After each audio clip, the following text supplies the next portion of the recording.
So looked like Jackson Reagan was out there. Is he fully cleared? Yeah, fully clear.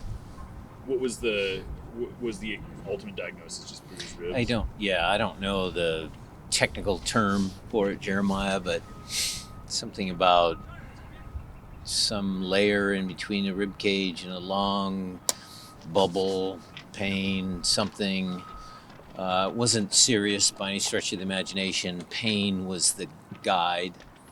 And after 2 days off and some treatment, it's fine. They'll give him one more scan before we leave for Kansas City just to make sure that we rule everything out. But he looked good today. What was were there any conversations? You ended up having 6 guys called into international duty. All of them ended up going, it looks like. Was there any conversations with potentially holding anyone or trying to get anyone to stay back? We had conversations with all of them. Everybody's a different situation.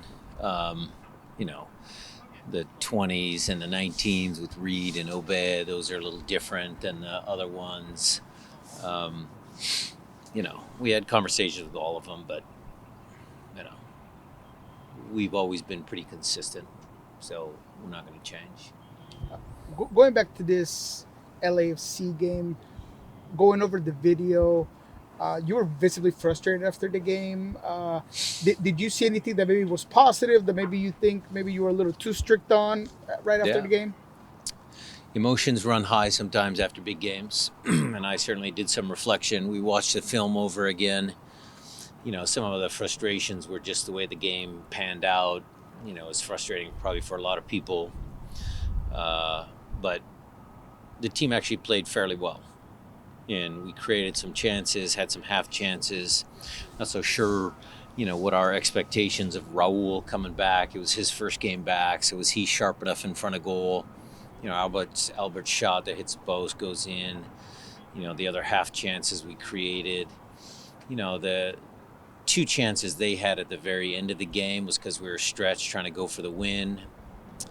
But they were clear chances. I think we still won the expected goals battle, but those were probably the best chances of the game. So it was an interesting game. But when I rewatched the film, I thought we played a lot of good stuff. How pleased were you with the way you were able to play through LAFC's pressure? Yeah, that was one of the things we worked on, messaged, after the Cincy loss. So the training helped. There's one aspect of the game that maybe, not sure if you were aware of, but it seems like the field, the turf is in really bad shape. How much is that affecting the game here at home? Well, look, when it's hot out and it's on turf, you can make the point that the game's a little slower. The first 2 games, turf wasn't slow. So you're not worried or concerned about I'm the not turf? concerned about it, no. Brian, obviously, like we started at the top here, there's missing players. The opportunity for those that are here to step up, it's been the messaging to them, or they know. Yeah. Next man up. It's one of my favorite sayings. And going back, you said LA had full chances and you had half chances. Would you have liked to see We had more? some full chances. And we had some, look, we hit the post. The sequence in the second half where, Jordan gets in behind and he plays the ball back and Nico plays it and Raul, his movement was really good. I mean, that's a full chance. I mean, look, Javi's header off the corner kick. I mean, to be fair to Javi, it came pretty fast. But, we had some decent chances. And so you feel players were in the right place. It's just, how goals goes, right? Yeah. It's just a matter of kind of getting one and then. Yeah. Kind of on the thing, though. I mean, you guys started off scoring a lot of goals, and now the last 2 games you've been shut catch, out. Good catch. We're aware of it. Well, Today's training was a lot of attacking movements, a lot of shooting, a lot of finishing. What's the biggest point of focus when you have to use left backs or right backs? It may be positions that they don't often play them on. Anything in particular about the way your team is playing going into this game? Yeah. We'll plug players into those positions, and I'm sure those players will do fine. How would you assess the progress of like Joe Paulo's fitness? Good. So Joe Paul is an interesting one because he was going like this, but then he's naturally going to hit a wall at some point. I mean, all of the work he's done has been great, but he hasn't played. He hasn't played consistently in 9 months. So there will be a little wall. I thought, in the game, I had to take one of them out because there was a yellow on each, both Albert and he. Well, actually, there's 8 yellows total in the game, so there's a lot of yellows. Part of the reason why the game was disjointed. But, he'll be fine. I'm not worried about him, but we do want to be cautious. I want to make sure that he stays like this, doesn't have a big dip, keeps going forward. Ryan, go ahead. Ryan, what's your take on the chemistry between Albert and João Paulo? Is that going to take some time, a little bit, or you think? No, it's very good.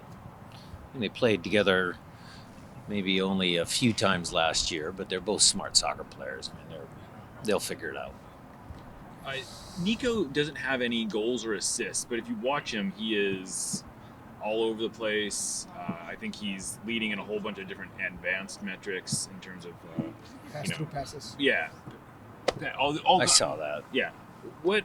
How do you assess his progress this year, and how close to full Nico are we saying? Well, he's full Nico physically. I mean, just maybe he's not on the score sheet or anything, but he's still doing a lot of good things. Again, I'll reference that play. Jordan, little check and go. Nico's following him up. The ball he almost puts on Raul's head. He was involved in a couple of goals, either the Colorado or RSL, but they were unassisted goals. But Nico had the final pass or shot, so he's been involved. Sporting Kansas City has had some adverse scores, but they're a tough team to play at Kansas City. What are your expectations? A tough team. They're going to want to win at home. They haven't won yet, so a little bit of pressure there. Home, Peter will get them fired up. It's a challenging place to play, even in the best of circumstances. What is your relationship with Peter like? You've Good. been around a long time. Good. I'm getting to know him better and better as we get older. I mean, credit to him for, signing an extension, going to be a lifer there in Sporting. He's done a great job, won some championships, some Open Cups. So we've smoothed out some of the rough edges. We're good. Ryan, on Jordan, is this the best we've seen him? His ability to get behind defenses. So I guess He's always had that. He's always had that. I mean, with the tweaks that we're doing and the build-up and all that, maybe there's still some room for improvement, but he's been pretty good most of his career. Seems like this year he's done it more. Yeah. He's staying a little bit wider, which we like. Wider on the left. Last year I thought he was inside a few times, but depend on if he's a little deeper, I don't mind if he's inside, but if we push an opponent back, we want him a little wider. Alex Rodin's been such an important player for the team, both offensively, defensively. How do you manage his absence to the next guy, the next man up? It can be Ethan, can be his brother, can be, any number of people. We'll see. So the styles are the same? Yeah. Yeah. We're gonna be true to who we are.